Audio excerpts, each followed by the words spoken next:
Welcome back. Sorry for the fan noise. I cannot cut it out. Maybe I can try to cut the fan noise out. Alright. Okay, so yesterday I have a problem at home with this thing. It is a core part in the water faucet, and this is the part that will be replaced when the faucet start to drip. Okay, so this is actually pretty cheap, less than $1 for 3 of them in Vietnam at least. But there's usually two problems with it. First is that the nut right here. Focus, please. Why can you focus? Oh, maybe I can zoom it in. Yeah, the nut right there are usually flathead and are very shallow. So usually it is the middle part is actually the handle that you twist. You can actually twist this part by hand like so, but it is very hard on your fingers because you don't have the mechanical advantage.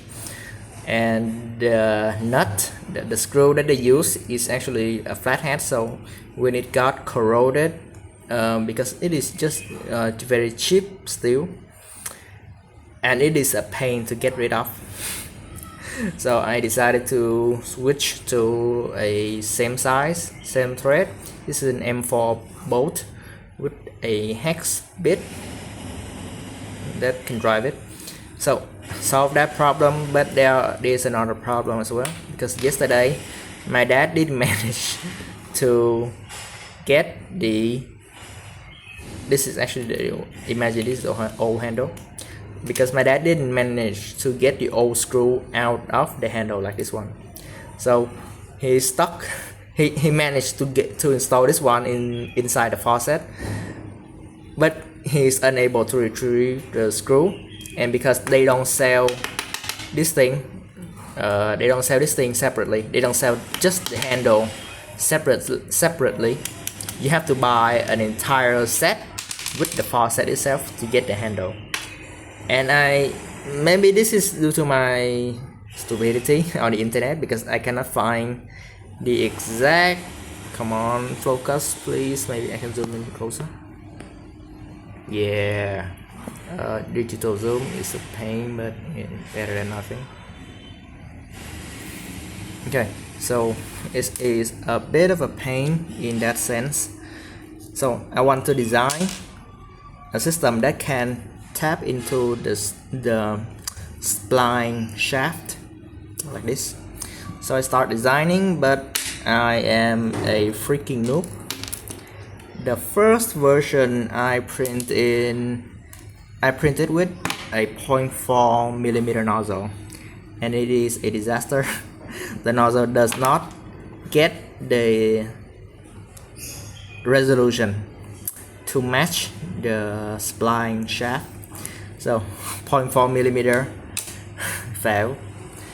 I tried it again with a 0.2 millimeter, but failed to, like, I overcompensate for the material shrinkage. This is 120%, if I remember correctly. This one I actually broke off the print bed because it stuck a little bit too hard. I actually adjusted and make the first layer 0.2 millimeter instead of 0.1 millimeter, and it detached easily after print. And you can see it actually fit pretty well over here, like so. Yeah, I can actually turn it without pushing the teeth inside. It does slip a little bit due to the lack of teeth and the poor clearance I made for it. So this is with something like 0.7, like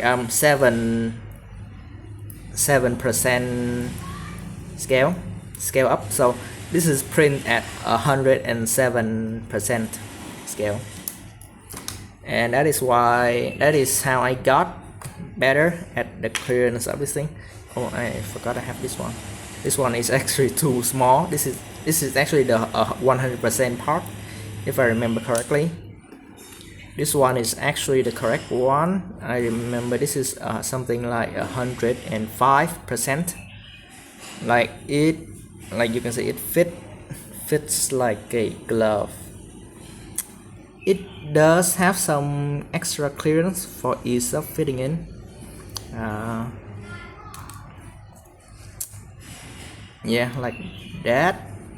Yeah, fits pretty well. So 105%.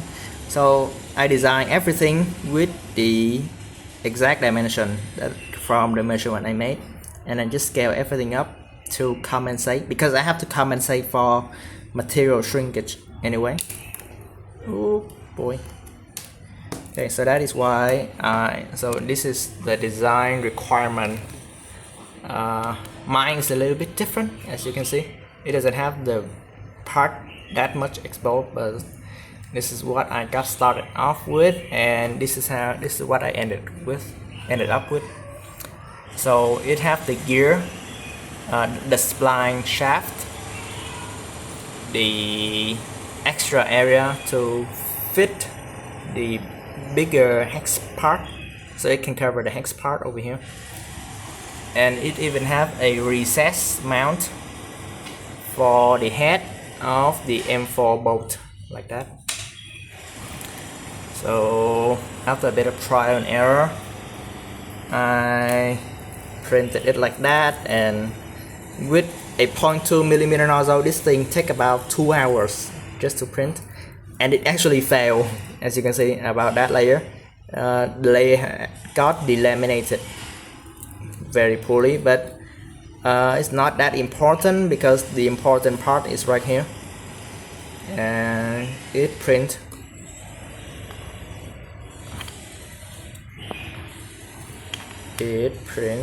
Sorry, yeah, wrong angle. Yeah, fits in very snugly, like that. So the general idea is that the thing fit in like this, so completely covering the hex, only showing the spline shaft. It should actually come in one piece, and yeah, there is a hole. I should have made it cleaner, but I got lazy with that. You should add a support or something to make that hole cleaner, because it is not really a good overhang. So after the bolts got in, it completely secure the handle, and you can easily, it should have turned together, but that is the gist of it. And that is how I managed to fix one problem me and my dad had yesterday. So instead of having to buy an entire new set just to get the replacement handle, the replacement handle can break by all sort of reasons, right? This one might not be as quality as a real metal spline with a real metal spline shaft, but it will work. And because we have the printed file, I will upload it to printables for free for you to download. I do have a couple of suggestions, like ideas that I want to improve it on. So instead of having this thing only work with 0.2mm resolution, but printing the entire thing in that kind of resolution is insane and a waste of time, to be honest. It doesn't need to be that accurate on those layers. So I was thinking of making some sort of system, two part, like the high accuracy part can be printed separately, and the stylized part can be printed separately with a 0.4mm nozzle. In that way you can freely customize the size, the style. I choose this style because it is simple, and you don't have to wrap your entire hand, that can get soapy. You just need to flip this thing, so it is also friendly for the disabled. But yeah, I should have designed this thing into separate part, but that is another problem I will solve later before I upload the file. So yeah, that is one of the reasons why you should get the 3D printer. And remember, the journey of 1,000 miles begin with a single step.